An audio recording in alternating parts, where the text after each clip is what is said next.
like Dade. Both of them are going to be emotional coming into Game 5. And I'm super excited to see what's the first pick and just in general the texture of this draft. Because another no wave clear comp from EDG, I think they're going to lose. I think so too, and all comes down to this. The jacket buff might be finally wearing off for Pawn. It's been pretty big throughout the season, but the bans are almost done. EDG on the blue side for our last game. LGD will take the red. Orianna, Cassidy, and Kalista all banned by EDG as LeBlanc and Nar and Annie got the bans in there for LGD. So they've played 4 games already. Tons of champions now being banned out as targeted bans fly out left, right, and center. And Korra's having fun now, flashing Riven and Bard. But I can tell you right now, they snap off the Hecarim. And Sejuani accepted. This is pretty much a wash in terms of the most important picks this series. The likes of Orianna, Cassidy, and Nar have shaped the previous games. Annie herself as well. The Hecarim as the first pick makes a lot of sense. Korra's looked really good on this champion, but it leaves over the Nunu as the strongest control jungler.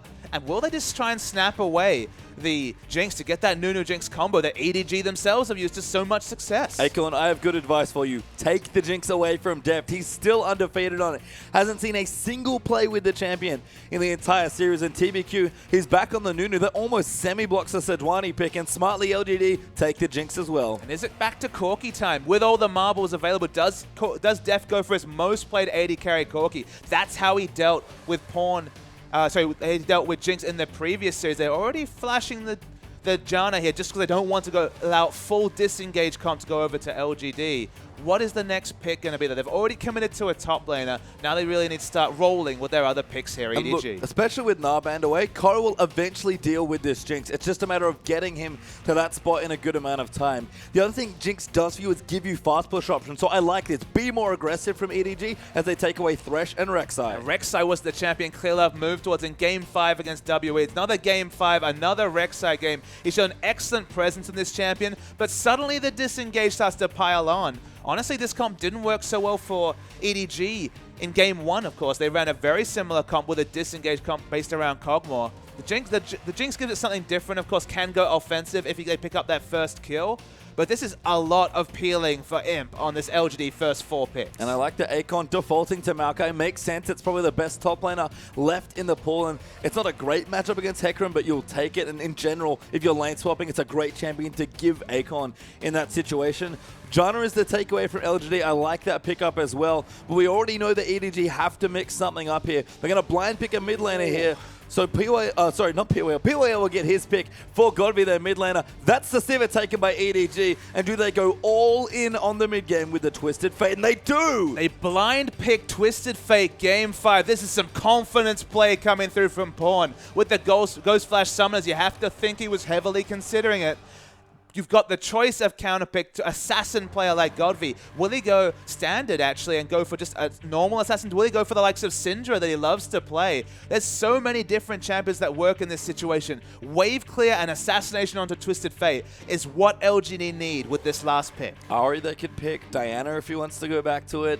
Thankfully, LeBlanc's been banned by EDG. Pawn hasn't got to look at that champion all series long. They do lock in Lissandra. It's a good control mage to try and deal with the Twisted Fate. But Imp, you better get world champion on this last game here because your job is to hard carry this game. Yeah, it's a bit of burst from the mid lane. Good wave clear, but all in on damage on Imp. The world champion, the potential triple crown winner.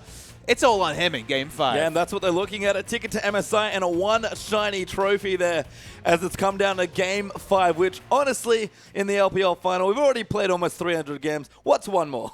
What's one more? Well, this is the one more. This is the game. And Lissandra, that's the big answering pick coming through. And last second changes to cleanse summoner spell. So suddenly, the kill pressure's that much lower onto Twisted Fate.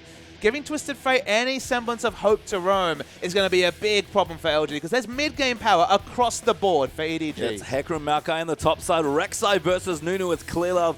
Going to go back to his old aggressive ways that we've seen earlier in the season. Pawn with the blind pick TF into the Lissandra.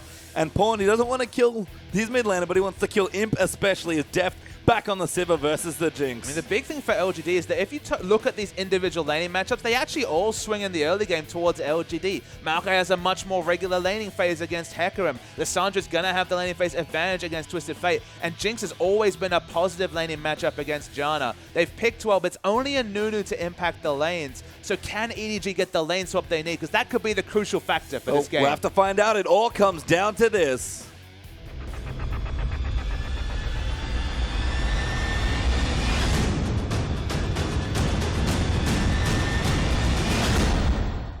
And welcome, ladies and gentlemen, to our final game of the LPL Spring Grand Final. Dominating domestic champions EDG find their backs against the wall versus an upstart LGD who looks so hungry for a first big LPL title. And EDG, they have the experience advantage in situations like this. They've already played 5 games on this stage earlier in the final series, being taken to the 5th game against an upstart World Elite lineup. Now LGD, with some members who've never been to such heady positions as the 5th game in an LPL final. EDG already have a big coffers of success despite only being a year-old organization. They desperately want the lane swap this game. They're happy to isolate the mid lane matchup when GODV doesn't even have Ignite for kill pressure. GODV without kill pressure, that's already a crazy thing given his penchant for Ignite and never picking up Merc Treads himself. And you just want to get that Hecarim away from the laning matchup and use the Smite for what will be impressively fast jungle clear between Rek'Sai and Hecarim. I mean, it's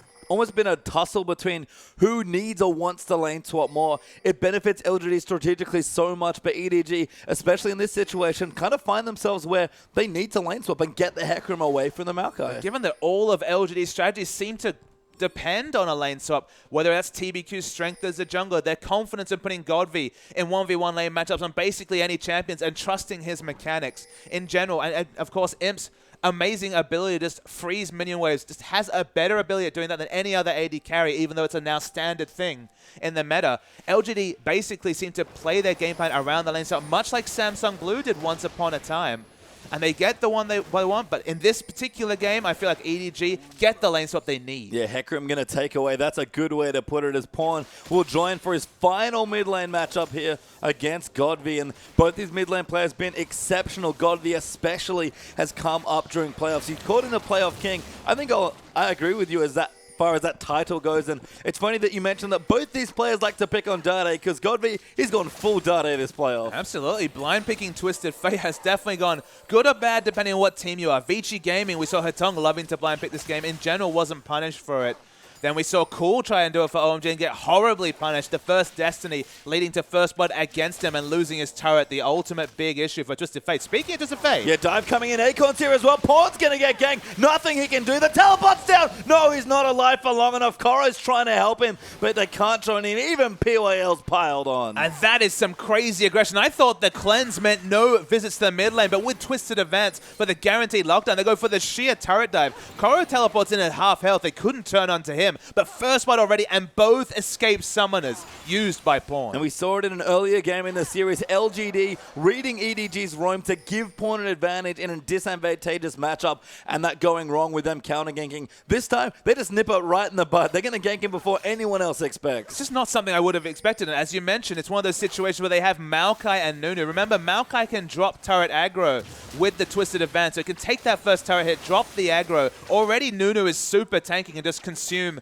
I believe it's a Krug and get the extra 10% maximum health. They're jungling on the top side. There was never going to be any defensive wards. And TF, even though he's prone to be turret dive, we're talking about a 2-minute turret dive. That's never something you account for. But that's really heads-up play in a grand final. It is. LGD now 500, 600 gold ahead, in fact, in their mid lane matchup. GODV goes back, gets double Dorrance now as Pawn can only equalize as one. And the nice thing, they get 3 summoners out of the deal as well with a teleport, and both of Pawn's summoners down as well. I mean, Ghost Flash being down, doesn't matter that GODV has cleanse. There's significant kill pressure, even with a Nunu. Twisted Fate's very good at pushing in these lanes, not as good at last hitting under turret, but that's the only option he'll have without any summoners whatsoever. You can see Deft doing fine in the bottom side as well, but does not benefit nearly as much as the Jinx, you have to say, who does want to navigate away from a lot of her early matchups. To be fair, Deft is dodging the Jinx matchup as Sivir, so that's nice as well, but it's Koro for me. He needs to get going on this Hecarim, and he's doing great right now. 9 CS to 3 with the Smite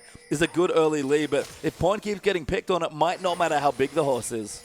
Clearlove finds a couple of members in the jungle. You see Pawn rotating. We're seeing more battling. Yeah, they are going to go in, but no, Ghost is going to go through. Lissandra's going to rejoin in. Pawn going to get himself headed up as TBQ taking too much damage, but does survive as Deft rotates in. Koro's here as well. TBQ finally dies to Meiko, but that might just be it as the Boomerang Blade comes in onto PYL. Acorn, the next target, will knock them back with the Arcane Smash, and it's a 1-for-1 trade, it looks like. Just 1-for-1, and remember, EDG committed all 5 members compared to Jinx, still staying up the top lane. The freeze continues in this situation. So strategic advantage while Slim lies with LGD. I mean, Koro at this point is just a glorified jungler at this stage. Actually has slightly more CS than Clearlove, so it's okay. He's going to take camps anyway, but that does split gold away from your Rek'Sai, and EDG just get a trade kill. Nothing else they can claim. It's worth noting that the Clearlove that we saw on Rek'Sai in the previous Game 5 was well ahead. Snowboard got a very early Cinderhulk into Giant Spell and was just aggressively forcing skirmishes with his face. He was just getting in there, taking damage, and allowed rotations to come through to pick up kills.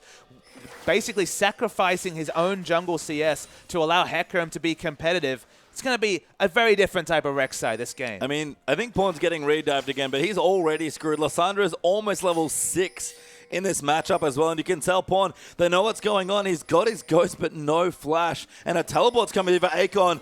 This is going to hurt for Pawn. He gets the gold cut in, but Acorn's already here. The redive coming through. GODV doesn't even need level 6, and Pawn, he'll die again under his turret. There's multiple ways to get punished as Twisted Fate in a laning situation. Blind picked it. Didn't expect the creative adaptations, but it seems like LGD have comped around and practice for a Twisted Fate comp, and boy, are they executing it well. Meiko coming in. That's a mistake from Meiko. Gets knocked back and knocked up. Tanks the turret too often, and that kill goes to Koro. Yeah, crucially, it goes to Koro of all people. Has been so well held by Imp. Suddenly 13 CS up and a kill up on his lane opponent. This pony's getting going. LGD pinging on the Dragon. I think they know EDG want to try and take it away.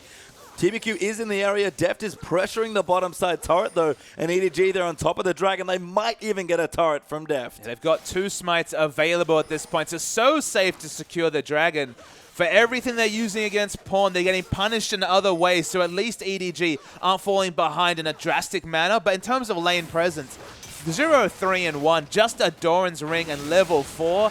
How can Pawn even enter lane against GODV? I mean, he's down CS as well. GODV's double him on that metric as well. He's entering lane. I agree with you. I don't know quite how he can do it, but he needs level 6. He's useless, to be honest, without it. But level 6 now up for Lissandra and Pawn. You know, you can tell by how far he's playing back despite his summoners. He just doesn't want to get killed again, but that's with PYL there. Probably what's going to happen again. He was pinging defensively around that cove. He doesn't have vision. There needs Rek'Sai to put a vision around both coves just to see whether Lissandra's going to go for that aggressive glacial path into kill pressure. I mean, level 5 Twisted Fate with just a Doran's Ring is free food for GODV. I mean, we talk about the first Destiny as well being an important thing for Twisted Fates. Pawn better have the sickest Destiny of his career at this stage because he needs to get someone else going. He can't stay in this lane. The only way he can have a relevant Destiny is for someone in the lanes to be really powerful. And Merc treads the snowball purchase from Koro. Not going to really help in terms of combat stats. Maybe ganking for Deft with his BF sword.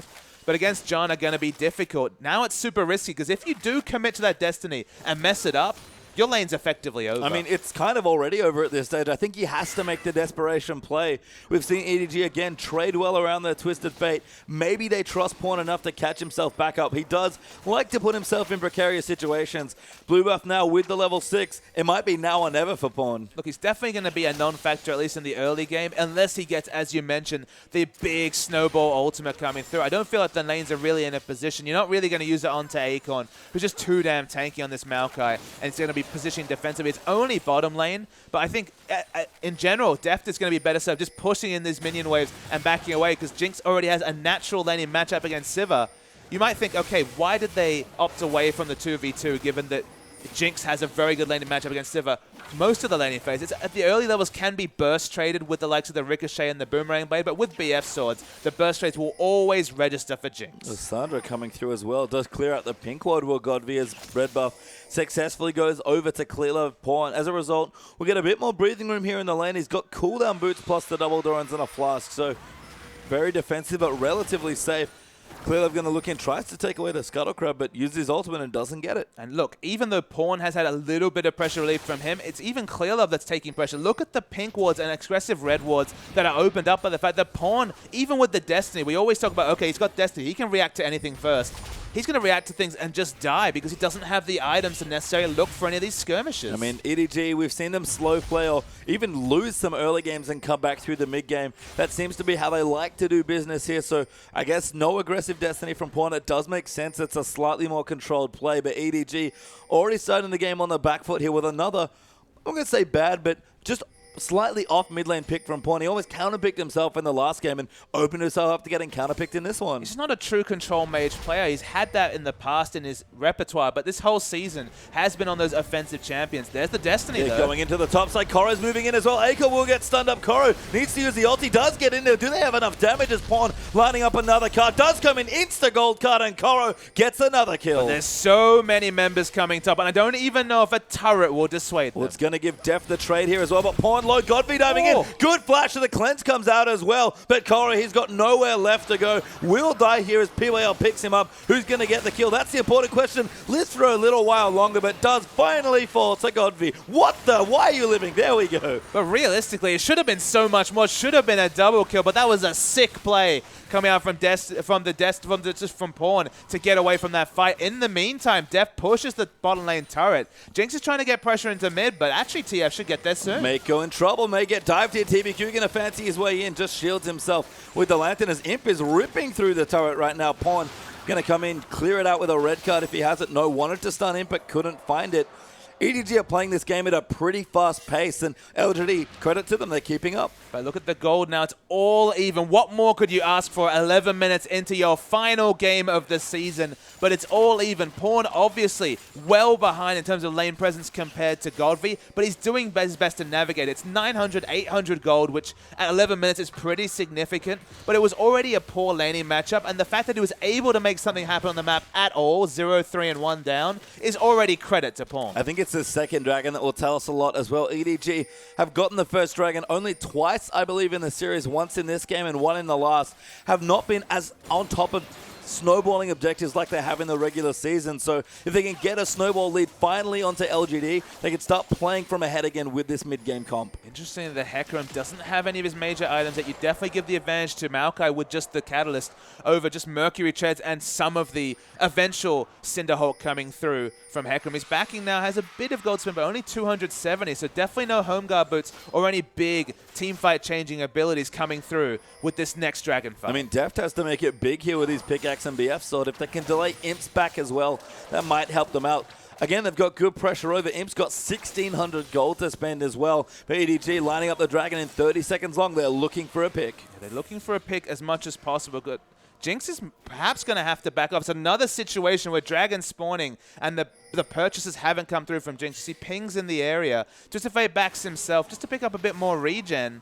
We're waiting to see if Koro can delay this long enough to pick up, for example, his Cinderhawk, which would actually be a pretty big jump in power for Koro in the top lane for the Hecarim, but at present point, doesn't look like it. And Imp looks like he'll make it back in time as well. Dragon up in 5 seconds. TBQ going to take away his Grump as well, prepping for the dragon fight that might be coming. EDG, though, instantly on top of the objective this time, and I think Koro doing the smart thing, just trying to deny Acorn's teleport rather than join himself. Now, he knows that there's an eventual, probably home guard coming in after he picks up a couple of waves. If we look for flank wards, they're there. Not super deep for EDG, but plentiful. There's no teleport. Yeah, he's going straight in. Acorn wants in right now. Does join into the fight. The Dragon's back, and LGD might just power for it. EDG have given up the Dragon, but they're looking to get 2 turrets from it. Pings onto the top turret coming through from Koro. Deft's going to get some free time with mid. But I don't know if they have enough damage to take it down just yet. Dragon goes there over to LGD. Mid turret not taken out, though, as GODV's there for the wave clear. Pawn back to the bottom side, trying to get some farm. Might fancy a 1v1, but probably can't do it up against Imp, who's quite strong at this stage of the game. Koro actually porting into that's who they want. They're going to go in onto Imp there as PYL joins in as well. The Destiny use just for a bit of vision. PYL interrupting as much as he can, and TBQ's come down as well. PYL gets stunned, but Imp is running down onto Pawn, and he's caught completely out of position, and that's a double kill for Jinx. The double kill just makes things worse, and in mid, they're losing another trade. Meiko snared up. That's a kill for Acorn, and EDG, everything's going wrong. They're getting caught in 2 areas. Clearlove finally really shows up to the fight. Going in again onto Acorn, but it's 2v2. Deft, does he have enough damage? He does. Finally gets the trade onto Acorn. GODV gonna get flash on borrowed, still going in onto the Lissandra, and Rek'Sai gets a double. But the objectives work really well for LGD, taking that bottom lane turret. Even though he doesn't have Infinity Edge or boots, Jinx doesn't care. They have the first outer turret to equalize what's coming up, and they're gonna contest this red. You can see another 1,000, 1,500 gold lead up for LGD. Deft desperately trying to push here, but he just doesn't have that much, and the rest of LGD, they're coming to gank him. Yeah, they're coming to gank him, and he doesn't even have the ultimate to get away. He has flash and heal. TBQ in here, good spell shield. Clearlove's in as well. Imp gonna get snared up. That's a big deal as Clearlove gets his third kill. Deft still alive, used to heal at just the last second. Corey gonna chase in. Meiko needs to find a hook, gets the stun. There's the Umbari coming through. Hook landing as well. Boomerang Blade comes in. And EDG, how are they doing this? Meiko is so clutch on Thresh. There's a reason that World Elite were banning both Thresh and Annie. Give him a playmaking champion. And this rookie in his 5th game in the LPL final is playing out of his mind on Thresh. And he needs to. Everyone on both teams need to at this stage of the game. It is do or die. If you're a clutch player, you better put your hand up right now. And Pawn, he might be behind, but he's still fighting, and so are the rest of EDG. It was Pawn's heroic performance in Game 5 against World Elite that was one of the main drivers for EDG even being in this position. But this time around, he needs his team to step up. And so far, the likes of Clearlove and Meiko have really stepped up in the early game. And Koro's getting tankier as well. The Cinderhawk's done to pairing with that skirmishes save. And we've talked about Hecarim being a big threat. He can dismantle a lot of what is honestly a mostly single threat comp from LGD, and Acorn even getting aggressed on can't do anything in the matchup really. I mean, unfortunately, Maokai, while much more flexible, while an excellent jungle follow after, as we saw, with the very early turret dive on the Twisted Fate, he doesn't even have a Righteous Glory to show for 16 minutes of play. Acorn has consistently been in this situation where he's had the minimum of resources and been asked to make the most of it. But there's a minimum of resources, and there's no one-item spike at 16 minutes. No, and it's Hecarim that if he gets comfortably to his big items, is going to cause trouble for LGD at about the 25-minute mark. And already he could be a problem as Koro, you know, he's playing out of his mind to try and win another final. And Clearlove's here again. Ulti they used by Koro onto Acorn. Clearlove with the knock, but TBQ's coming in, but here comes Pawn into the top side of the map. No, he's too far away. Just wants some vision. Does teleport in, but he can't make it in time. They've committed all 5 members to top. Deft, what? Going so deep in onto Acorn.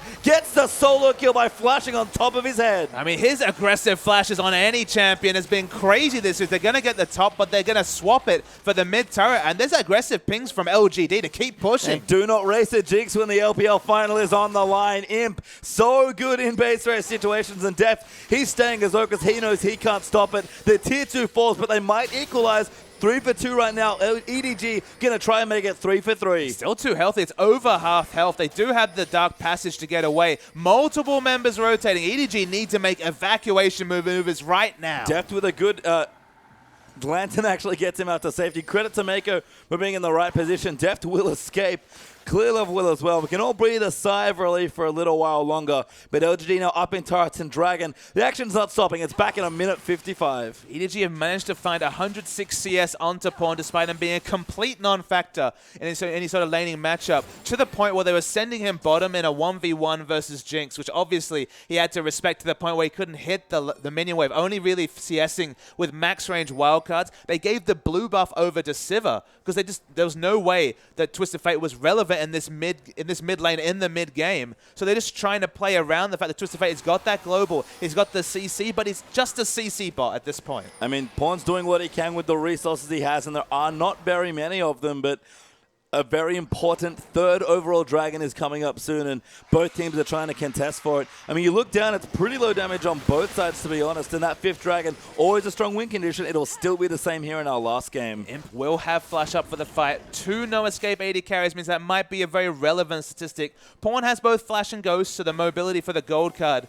Again, I guess they're going to all in on killing Imp and hope that the other latent damage members won't be enough to win a fight. A locket done from Clearlove is a super important purchase, though, in this particular situation. Corey, even with a Phage, building in towards his Trinity Force, it's kind of a power trough coming through for Hecarim, but Hecarim, especially with this build, does a lot with his build being very smooth. So they've got good options to EDG. I just don't know how much they want to fight for this next dragon. Kind of the curious thing is they all want to basically make a beeline to killing Jinx, which is fine as a strategy. They can get on top of him, onto those shadows, the Twisted Fate getting into melee range, just going for the gold card. All those are possible. The big issue is, do they also then line up to the Lissandra damage? Because Lissandra's the one person with good AoE that's relevant burst at this point, even with the locket being completed. So they need to both kill Jinx and also not group up for the damage from GODV. And if they do both those things, EDG should actually win a fight. I mean, that's potentially a tall order as Dragon is back in 3 seconds and LGD already in position to take it away. EDG not even going to give it a look at this situation, decide they do not want to fight for it. They want to take at least a turret. There was some preliminary pings onto Baron, which does spawn in 7 seconds, but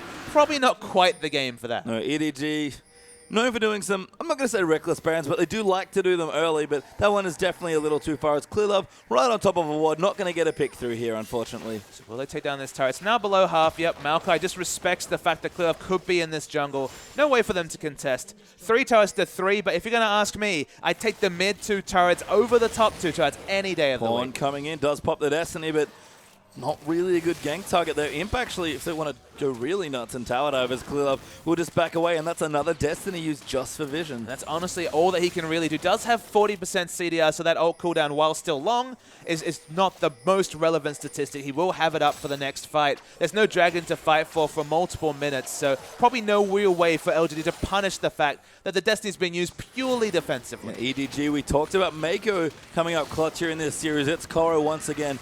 He's weirdly enough the big carry for his team in this particular composition, and EDG are 1,000 gold ahead, but a dragon down. The turrets equalizing does give them a slight edge here, but you can see Twisted Fate pretty far behind on gold, Deft slightly ahead. Koro actually quite far ahead. He's the one that needs to go big, and once he hits that Trinity Force, EDG need to find a good fight. And we didn't even mention it, but it is the very standard a mid-game centric Sivir Hecarim comp where Sivir really empowers Hecarim to dive the backline with the On the Hunt, the movement speed scaling, also interacting with Hecarim's passive. Sivir Hecarim's been massively successful ever since Hecarim really started becoming this top-tier pick, and especially when the challenging Smite adaptations really made it so that he was able to both get a safe early laning phase just by exiting lane and picking up camps with the Smite, and then just transition into the anti-carry he always was, empowered by the challenging Smite onto the AD carry. But another great rotation from LGD will give them another turret. That's their 4th here in this game, and every time EDG try and equalize, Imp is there with his minigun ready to take another turret. Phantom Dance is completed for Deft, but Imp surely going back now to complete his as well. Azonya's done for GODV, means that Trinity Force couldn't come any sooner for EDG. Honestly, though, if you told me, and you just told me these comps and said, who's happier in the late game, I'd take EDG just because of the fact that Twisted Fate is always relevant in the late game for both burst damage, pushing, and CC. Hecarim is massively strong in the late game, errs much more towards the late game than Acorn does on the Maokai, who's still very, very tanky in the late game, but only really a peel bot compared to just almost an AD carry, just an anti-carry in Hecarim. Not quite Urgot in his anti-carry ways, but with the Trinity Force, the Home Guard boots, and the challenging Smite can do so many things to a no-escape AD carry like the Jinx. And because we're stacking health and resists on the likes of Rek'Sai, this front line from EDG should get strong once some armor items are completed for Clearlove. LGD doing such a great job of getting exclusive vision of certain objectives. Deft puts a pink ward down and clears it out, but EDG know that they're scared of LGD doing Baron again early on with their Nunu. They'll try and counter push the mid, but they actually just might go in. In fact, Acorn's looking for a flank teleport, does find it in there, dives in onto Pawn. That's not good news as the ulti comes in for Jinx. She gets excited, Deft cutting back, Koro teleported in, he's trying to get something done, but Deft could be the next target. Good spell shield, but it doesn't block the twisted advance. Imp gets another kill, flashes aggressively to get another one. Clearlove could go down, but Koro's going to ward him off, and again, the Hecarim just can't do enough work. Does zone out Imp, but GODV CCing him up, gets the kill, does Koro onto Imp, but Meiko now being chased down, snowballed to death here. Cannot escape here, unfortunately, on the Thresh. It might take a while, but he should go down. Good hook. Gonna delay the inevitable, but he finally falls. Ironically, the answering kill onto Jinx does actually buy EDG enough time to respawn. The death time is still very short, so they won't lose a big objective like the Baron, despite that being just an immaculate initiation with the Flash Righteous Glory coming through from Acorn into that twisted advance onto Pawn. Pawn under farm, doesn't have a Zhonya's, was always going to die. But killing that Jinx keeps EDG in this game. Yeah, distortion boots now for Pawn, so at least being cost efficient with his purchases here in this game. And Koro now going tanky, not quite completing that Trinity Force yet. And this is Hecarim's thing. He's a bruiser. He does need tankiness and damage. And right now sort of split the difference by a lot of them. Sure, the Cinderhawk Skirmishes Saber gives you a lot more smoothness in your early game build. But Koro, he still needs quite a bit of gold to get going. He does. And he's been forced into magic resistant armor just because, again, the damage coming through from the 2 threats, the burst damage especially from GODV, while it might fall off at 40 minutes, at 25 minutes, it's still super, super relevant. And GODV's the big winner in this game in terms of lane matchups. Pawn offers a gold card and basically nothing else other than a global reveal until his Zhonya's is completed, and then it's Operation Kill Jinx between him and the Hecarim. I mean, if they can kill the Jinx, that'd be great. But right now, EDG just have to play defensively. I think in LGD's smart stuff, they're threatening constantly around the Baron. Okay, Pawn can get a pretty far distance. Actually, ultis just to check them around the Baron, but LGD, they've started it. Yeah, I mean, they've started it. Pawn's teleport to mid. We must see a contest. He's surely. running in. Koro needs to line up an ulti, but he doesn't even have it. Going in. He's riding straight into it. Clearlove steals the Baron somehow. POL ults him out, but GODV, he almost goes down. An Imp, he's already dead. GODV will go down. Deft gets the next kill. And ADG, one more time, a 4-for-0 team fight and a Baron. But they steal Baron. That's the crazy thing to come through. Level 14 was Koro. Level 13 was Clearlove. Just from having the extra levels and the 2 smites, 2 options, and of all people it was Clearlove, and it had to be Clearlove. Koro didn't even use his ultimate. How did they do that as Clearlove? 408 now on the Rek'Sai. Probably had something to do with it. And LGD, they're losing all the turrets. The 25 EDG Baron finally comes back to haunt them as they get it stolen away, and their base is in shambles. Yeah, this minion wave wasn't prepped earlier, but just happened to be there, and they take all 3 turrets in a row. And what was a safe Baron, just having that vision from the Twisted Fate for the contest, and then just the most smoothest steals, drive-by by Clearlove, and EDG look like they might have one hand on the cup. Clearlove is really earning that 20-second title. Just watch the replay coming through here. Clearlove just casually slides in and literally steals the Baron in the same movement. LGD are low and have taken so much shred. Pawn gets into the backline, gets the stun onto Jinx, and she dies. He has the Zhonya's after that fight as well, so that's going to be a much safer maneuver. But everything LG did was tunneling in onto the Baron, and they didn't get it. That was so clever from Pawn. A player who's this far behind may actually find himself dead as the rocket's coming in. Does use the Zhonya's. Can that buy him time? His team's actually tunneling down. Tries to ult away, but that's not going to work. But EDG might just take some structures. They're certainly going to take the inhibitor at a minimum. LGD honestly should stay and try and pick up this dragon just because EDG don't feel confidence in trying to finish the game. But what's there to say? They have vision. If they start the dragon, they'll lose their base. They can't do it. They actually might get some kills, but Sivir's defensively ulted to get them out, and EDG will sneak away with a trade kill. And Pawn, the man who's been behind 0-6-5 as one of the world's best mid laners, and somehow he's still making plays. And that's just the reality of Twisted Fate. He does so many things. The reveal is really strong. And Pawn's smart enough, and EDG was smart enough to not try and pass him blue bus or try and camp his lane. He was a write-up, so just throw him. He can farm from 1300 range with the wild card. Sure, he'll be behind, but gold card is always a relevant skill in a team fight. And they've played around the fact that Pawn was completely annihilated by all of the LGD members immaculately well. A third dragon there for LGD in and amongst all the trading there. So LGD get a nice foothold on the dragon. That's a big win condition for this team here, is that 5th dragon. But we look over, Koro getting tanky at 1200 gold now in the inventory. Clearlove getting real tanky. Pawns finished his Zhonya's. Deft has 3.5 items. That late game that EDG are looking to creep towards is coming much sooner than LGD might have expected. I guess the interesting question is, where does Koro go with his build? Has the Phage, could build into a Sheen, but honestly the next fight, maybe him living a little bit longer. There's so many incidental damage deals. Even Clearlove does respectable damage on the likes of Rek'Sai, that maybe it's not a big rush to actually finish that Trinity Force. Will come at some point, but right now, living a bit longer, getting another spell rotation might be more important. I mean, Imp has no lifesteal, so I don't think they're that worried, especially if Twisted Fate at this point. If Koro's CCing everyone, he'll do what he did in the Baron fight and just dive straight into the backline. That's all they're going to do. That's what Twisted Fate's going to do. He has the Zhonya's now. He's going to register the gold cards, an automatic auto-attack cast, and then he can just go into Zhonya's and live. So has all those flexible options. They're pushing their wards up aggressively as you'd expect, and they're going to try and take this last outer turret with the super minions still pushing them in. Yeah, super minions are, though. I believe the Baron buff has dropped away. It has indeed, but EDG still plenty of pushing power here with the Sivir.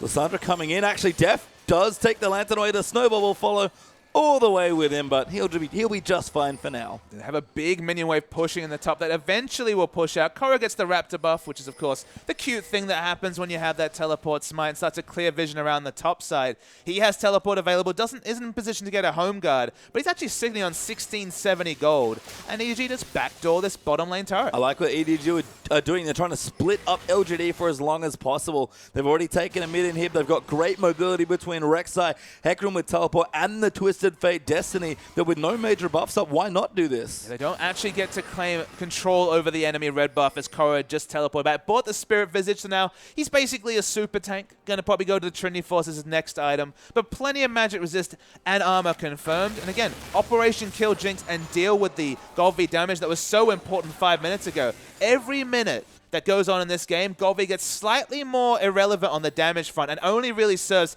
to set up targets for Jinx to get resets on. With a Mikhails for Thresh and a QSS done for Deft, he might have just entered that point in the game as well. Everyone else either has a way to get out of the ulti or is too tanky at this point, especially with the lock it up for Clearlove. EDG, they found themselves a lead almost miraculously in this fifth and final game. They're up 5.5k, but what else can they do? This game is not over. Yeah, they've already broken the base. There's no real need or impetus for them to overdive on any structures, and Hecarim's the one that's getting unanswered free farm. Suddenly has a 100 CS advantage over Maokai. If we're talking about gold leads, he's got a casual 3,500 gold lead on Acorn, and sure, Acorn has a much lower gold ceiling to pick up his items, but Frozen Heart and a Righteous Glory, he's sort of tanked to death, but he's going to blow up incidentally in a fight. Korra, the big carry for this particular team composition, farming up a storm here in the last game, and LGD holding on to some dragons here with the advantage, not quite holding on to the same amount of turrets as Deft. He has not left this lane in quite a while. And it makes me smile that Twisted Fate, Pawn has understood. He's not doing any damage this game and just gets a QSS for just the casual more gold cards. It makes sense. Again, he's almost it's a bit pejorative, but a stun bot at this case with TF. He wants to dive in, be an extra CC, just kind of add to Korra's ultimate when he goes through. And Deft and Korra at this point, they're doing plenty of damage. And they have enough damage between the members. Not enough in any single one, but as you mentioned, Deft's got the 3 items, so he's doing as much damage as he needs to, and they're all going to dive in, as all Sivir comps do.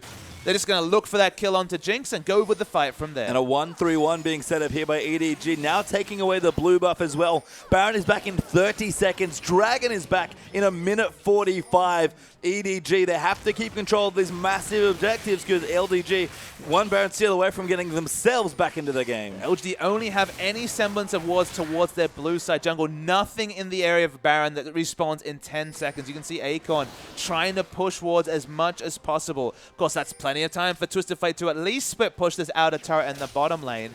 And this LGD, these are the decisions that you face against a Twisted Fate comp. You're going to try and lose the minimum, but they cannot afford to give up another Baron. I mean, Pawn got from bottom lane to mid lane and ghosted his way into the Baron to be there for in time for the last team fight. He's going to keep pushing here. The teleports, the back's already come through for Acorn, who does have his teleport, but EDG have forced themselves nicely around the Baron. Sheen now completed, so about 1,200 gold away from the Trinity Force for real anti-carry potential onto Imp, who has his own QSS, but with so many initiation options, it's probably not going to be enough against EDG's initiation. I mean, it's just the tankiness at this point that might be the problem. It's not even just the CC. Korra, I guess, has kind of gone the long way for his damage in the build, but it pays off massively in the late game when you get there. And like you mentioned, he is quite close. He just doesn't have any lifesteal either. That's the point you brought up, is that still picking up a QSS delays any sort of Vamp Scepter or Bloodthirster.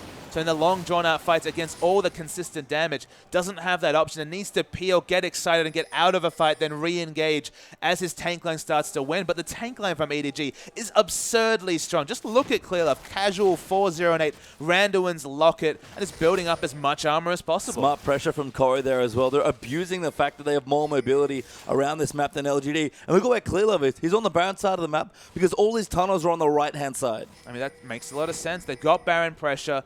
LGD have to overextend to pick it up, and eventually Pawn will renege from his repeated pushing in the bottom lane. They can go for a teleport and Destiny engage and just try and catch Imp whenever he's slightly overextended. They can solo Dragon now as well. EDG have played this so well. I was wondering, why are you so insistent on pushing this bottom lane turret? But they know that this way, with a three guys in the top and 2 splitting in the bottom, it's the perfect way to get complete control of the river.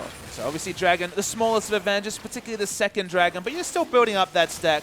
At this point, the 5th Dragon, if you're on point and on par from EDG is still a good 18 minutes, so 50+ minutes into this game. It probably will be decided by then, but you always have to set up every advantage to serve up the next one. I think mostly just deny it away from LGD, stop them potentially snowballing. Again, they're in a position where they could have gotten a 4th dragon, and EDG will be pressured to finish the game before it really mattered here. And again, just look at where LGD are standing. Again, the runaround. Yeah, they're in complete darkness, getting absolutely run around, finally make a bit of headway, but Koro's sticking in the bottom lane, just annoying Acorn. Probably can kill him at this point if we're going to be real. 2,000 gold bank for Deft, almost 1,000 for Koro. And LGD, this is dangerous. They're on top of the Baron. Yeah, they've been forced into this position. This is the only way they can be assertive rather than being dictated to by the 2 globals. In fact, the 3 globals coming through from EDG with Rek'Sai as well. EDG just have the run of the map. It was looking real hairy when Twisted Fate was basically a non-factor. But as he starts to stack on items, Sheen, not the biggest item, but still another relevant statistic that will register with the gold card.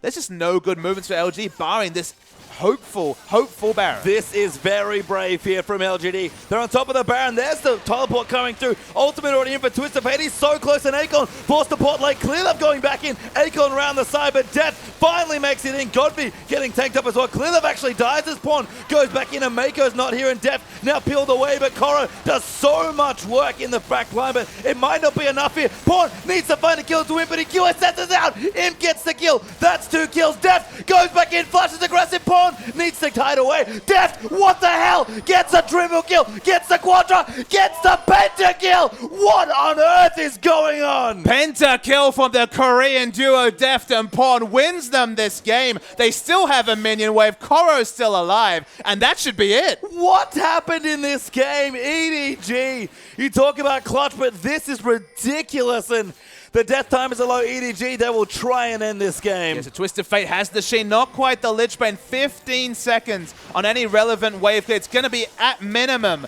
a bare Nexus. And with 3 globals, that's going to be a big deal for LGD to defend. 1 turret down. EDG are training down these turrets. Can they take out the game? PYL's back. TBQ's back as well. Imp is going in, but EDG, they're committing. They want to go for the Nexus. They take it out. The once and future Kings ascend again to the throne. EDG, your 2015 LPL Spring winners. Just a miraculous victory there, Pastry Time, as you lose your voice at the most active times. Pentakill to win the game for Deft. He was up there equal with Crystal on the MVP ratings, but we all know who the MVP will be, and LGD are devastated. You can see Deft now finally smiling. Pawn expression never changes. The brothers not quite embraced. Deft just kind of gives him a counter up saying, hey, big brother, beat you this time. I mean, the loving hugs are maybe for the after party, as that was a real crushing defeat. LGD, after having the Baron stolen away, were looking to win that fight, but Deft, he stayed alive. And specifically, Twisted Fate kept getting those spell rotations with the minimum of gold, was still so impactful in a team fight. And even though they kept down Pawn as much as he could, all that CC in the kit of Twisted Fate was the big difference in that fight. EDG, be very proud. Put your hands on the cup and lift it high. Clearlove worked so hard for his 22nd championship, but he's done it. And he's the most successful LAN player of all time, League of Legends championship winner of all time, a deserved winner and raising of this cup as the captain of EDG. And Deft denies the triple crown away from him. EDG hold their heads and their cup high in what was an absolutely absurd best of 5. I don't know what the next split's going to look like, because this one ended in absolute insanity. And it's a 5-game series that had everything. It had the smart strategic moves by LGD. It had the craziness of just this game in particular and the melee range Corky play. But EDG, they looked like the playoffs wouldn't be theirs. 2 games, 2 series going to the best of 5. At times looking like they wouldn't be able to take it down, but they did it right at the last. Deft picks up the title in China. EDG keep the title in their organization, but only just. LGD made them work for another title, but at least for the first one here in China, EDG continued their domestic dominance, albeit with a few new Korean faces. And that's the thing. Pawn finally gets his next domestic championships. Of course, he already won with Samsung Blue, hit another final. That's 3 finals in a row between the 2 Champions finals and now the LPL finals. His domestic run is already super impressive, and Deft as well. And Clearlove So happy to win again. You know, you wondered, he's been around for so long, 4 or 5 years at this point. Is Clearlove going to retire? I feel like he's come back in 2015 and really just proved that he is still one of the best players in the world. It's just not the same Clearlove, Pesham. I was there with all the detractors of Clearlove, often would role play as Evelynn and not even be playing Evelynn, just be invisible, take a few jungle camps, not really get any ganks off, and just contribute nothing for EDG, just trying to pull it to late game. They always had excellent late game fighting, so did World Elite, but Clearlove was never known as this big high-pressure jungler. There's so many other ones that we can rattle off right up there in the history and the Hall of Fame. Not Clearlove, but man, Clearlove has been clutch this year. There's a reason his Lee Sin was feared. Moved with the meta, and his Rek'Sai is pretty damn good too. And you know what? We have a replay from that last game. I'm going to take a small guess that it might be a pentakill. It might be. You've spoiled it for the people joining us late. So remember, this fight, they've already lost a Baron at this point. They're going for Baron because there's literally nothing else they can do. Look at this team comp. Twisted Fate has a global. Salmon Teleport's already been taken by the Hecarim, and Rek'Sai has such a strong neural network in terms of tunnels on both sides of the map that she effectively has a global as well. So LGD say, okay, we're either going to lose this game due to split pushing, or we're going to try to go for an objective. They have minigun form, blood boiled Jinx. They have as much Baron damage as you could ever ask for in one combination. And so we roll the tape, and what is this? Crazy, crazy engage. Baron's at about 5,000 health when they peel off, which is really healthy. Clearlove goes too aggressive, trying to buy time for other members, and dies. That's the get excited reset. That's when the fight looks terrible for Deft. In the back line, he uses his spell shield at this point, level 17, so it's on a few second cooldown. They're running around the members. The target selection is not the best, but importantly, Deft is full health, and everyone else is short. He flashes in aggressively to kill the Jinx. Of all things, the backside of the Q comes back, finishes off the pentakill. That is clutch play by a clutch player, and Deft is just wonderful. How fitting that Deft would go full imp to clinch his team the title and show up his big brother, but clutch indeed there for what I believe is now, at least in our hearts for this game, the MVP of the split as well. Deft's always been a fantastic player. He's really shown it this game as well. But EDG as a team, they just showed that experience and that clutchness comes up massive in the final game. But there's 2 playoff series for them to review and look back on, because they did have gaps in their playstyle, some strategic misplays that might be exploited at MSI when we see all the top regions come together. But Edward Gaming, they are fitting representatives at 2015 at MSI for China. They are indeed, and congratulations to EDG for another win and the first win for the LPL in 2015. But thanks to our entire live production crew and you guys watching at home, Papa Time is signing out.